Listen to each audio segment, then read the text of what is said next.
আমাদের মধ্যে ৩ জন আহত হয়েছে।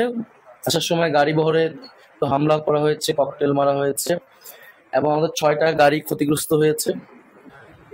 আর প্রশাসনের বিষয়টা তো অবশ্যই প্রশাসন যেই তৎপরতা আজকে রাতে সে দেখাচ্ছে বা পরবর্তী ঘটনা হামলা শুরু হওয়ার পরে দেখাচ্ছে, সেটা যদি আগের থেকে শুরু করা হতো।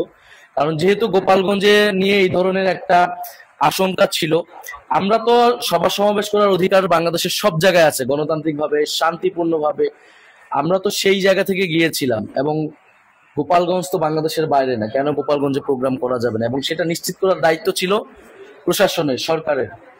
ফলে সরকারের ভিতর থেকেও বা প্রশাসনের ভিতর থেকেও কোনো ধরনের স্যাবোটেজ হয়েছে কিনা সে বিষয়েও আসলে তদন্ত করে দেখতে হবে। তাদের তৎপরতা নিয়েও সন্দেহ রয়েছে। আর মার্চ টু গোপালগঞ্জ বলতে আমরা তো এখানে পদযাত্রা বা মার্চ পুরো সারা দেশই তো আমরা আসলে মার্চ করতেছি, আলাদা কিছু ছিল না।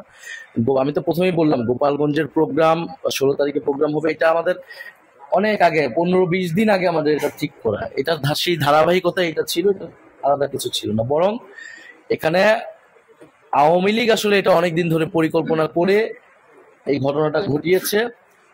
বাংলাদেশের সরকার, আইন শৃঙ্খলা বাহিনী, গোয়েন্দা সংস্থা আসলে এই বিষয়ে তৎপর হওয়া উচিত ছিল।